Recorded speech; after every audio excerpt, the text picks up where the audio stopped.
अस्सलाम वालेकुम, मैं हूं आपका मेज़बान लियाकत राजपूत। नाज़रीन, पहले तो यकीन नहीं था, लेकिन अब जो रही हुई शक की गुंजाइश थी वो यकीन में तब्दील हो चुकी है। इसराइल के मज़ालिम पर पाकिस्तान के सियासतदानों की मुजरमाना खामोशी ये बात ज़ाहिर और अयां करती है कि इसराइल से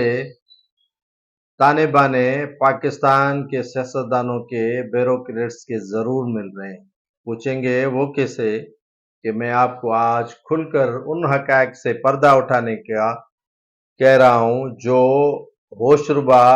इंकशाफात हो रहे हैं। आलमी मीडिया में ये शाया किया गया है और बताया जा रहा है कि इजराइल जो फ़लस्तीन के निहत्ते मजलूमों पर जुल्म कर रहा है, वो पाकिस्तान के सियासतदानों और ब्यूरोक्रेट्स के जमा करदा रकम से जो मुनाफा उसको मिल रहा है, उससे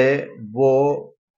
इजराइल फ़लस्तीनियों पर असला खरीद कर हमला कर रहा है, उन पर मज़ालिम ढा रहा है। चंद ही हफ्तों में हज़ारों की तादाद में फ़लस्तीन के बच्चे,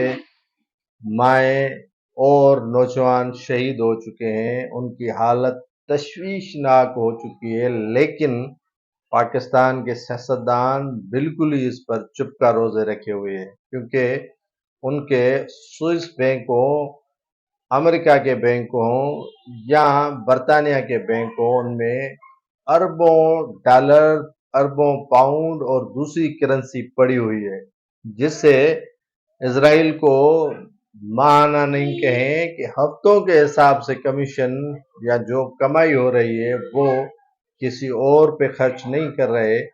वो इजराइल फ़लस्तीन के निहत्ते मजलूमों पर मज़ालिम ढाए जाने के लिए इस्तेमाल कर रहा है, और वो कहीं और सोर्सेज से पैसा इस्तेमाल नहीं कर रहे, बल्कि सियासतदानों के जो गैर कानूनी और जो पैसे बाहर उन्होंने रखे हुए हैं, उनसे कमीशन वसूल करके ही फ़लस्तीनियों पर मज़ालिम ढा रहे हैं। इसीलिए पाकिस्तान के सियासतदानों को खामोश रहना पड़ रहा है, क्योंकि अगर वो खुलकर इजराइल के खिलाफ एहतजाज करेंगे, खुलकर इजराइल की जारियत के खिलाफ एहतजाज करेंगे, तो उन्हें डर है कि कहीं उनका पैसा इजराइल के बैंकों से जब्त न हो जाए और उन्हें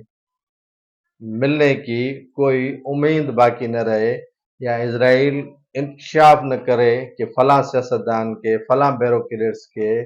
इतनी इतनी रकूम जो है वो हमारे बैंकों में पड़ी हुई है। तो सियासतदान पाकिस्तान के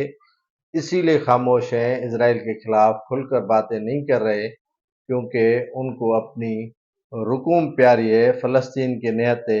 मजलूम अवाम से कोई हमदर्दी नहीं।